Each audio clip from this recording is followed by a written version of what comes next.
Hi friends, I am doctor Yash Chadda from headandnecksurgery.in और आज हम बात करने वाले हैं कि व्हाट इज़ कमांडो सर्जरी या फिर कमांडो सर्जरी क्या होती है। आज के इस वीडियो में हम बात करेंगे कि कमांडो सर्जरी क्या होती है, किसको कमांडो सर्जरी की रिक्वायरमेंट है और अगर कमांडो सर्जरी हुई है तो उसके बाद हम लोग क्या एक्सपेक्ट कर सकते हैं।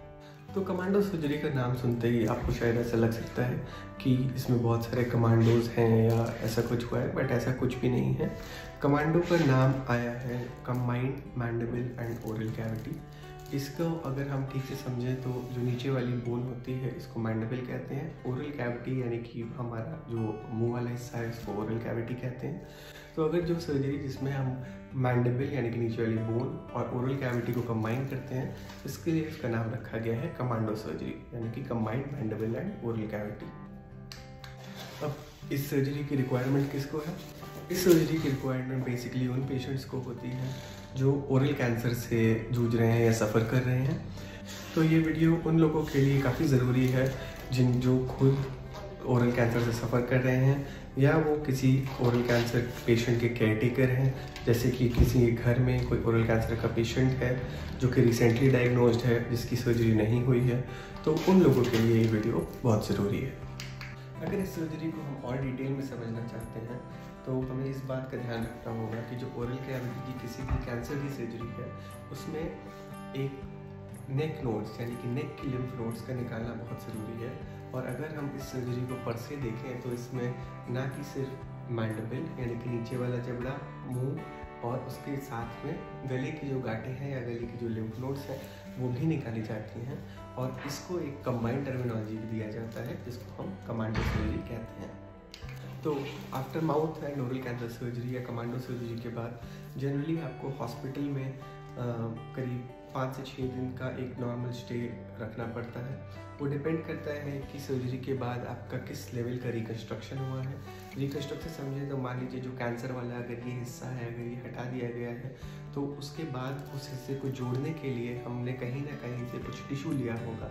जैसे कि जो नॉर्मली हम टिश्यू ले सकते हैं वो चेस्ट से टिश्यू ले सकते हैं जिसको हम generally pectoralis major muscle flap कहते हैं, या फिर थाई से अपने थाई से कुछ टिश्यू ले सकते हैं, या फिर अपने पैर से, नीचे के पैर से अगर हमने वहाँ पे हड्डी लगाई है तो उसको हम फ्री फिबुला फ्लैप कहते हैं। डिपेंडिंग कि हम किस लेवल का रिकन्स्ट्रक्शन यूज़ करते हैं उस हिसाब से सर्जरी का ड्यूरेशन रहता है। अगर PMNC फ्लैप लिया है जिसको हम पेडिकल फ्लैप कहते हैं तो उसमें पोस्ट ऑपरेटिव हॉस्पिटल से थोड़ा कम रहता है। और अगर हम थाई से या हाथ से या पैर से टिश्यू लेते हैं जिसको हम फ्री फ्लैप कहते हैं तो इसमें हॉस्पिटल स्टे थोड़ा बढ़ जाता है। बट ऑन एन एवरेज हम ये मान के चल सकते हैं कि सर्जरी के बाद let's say 4 days to 7 days का स्टे हॉस्पिटल में एक नॉर्मल स्टे रहेगा।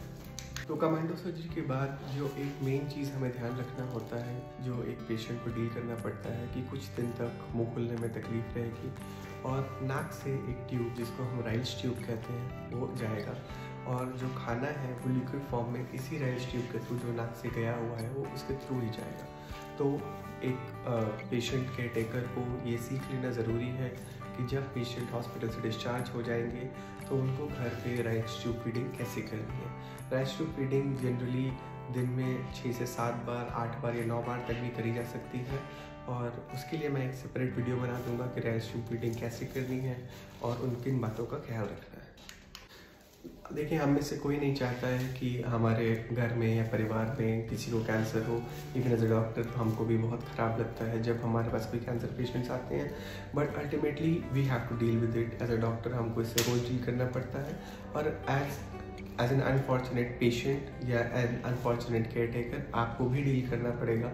तो अगर कैंसर से सफ़र कर रहे हैं तो इससे डट के सामना करने के अलावा और हमारे पास कोई बहुत ऑप्शन नहीं होता है। आई होप कि मेरी दी हुई जानकारी से आपको कुछ फ़ायदा हुआ होगा और यदि आपकी कमांडो सर्जरी से रिलेटेड कोई फर्दर क्वेरीज हैं तो आप नीचे दिए गए नंबर पे आइदर कॉल या व्हाट्सएप भी कर सकते हैं और या फिर कमेंट में कर सकते हैं और अगर आपके कोई भी डाउट्स होंगे तो मैं उसको सॉल्व करने की पूरी कोशिश करूँगा। तो आज के इस छोटे से वीडियो को देखने के लिए थैंक यू। आई होप इसके बाद आपको समझ आ जाएगा कि कमांडो सर्जरी क्या है और इससे घबराने की जगह हम इससे डट करके सामना करेंगे और कैंसर को साथ मिल करके हराएंगे। जल्दी आपसे मिलेंगे एक नई वीडियो के साथ, और तब तक के लिए जय श्री राम।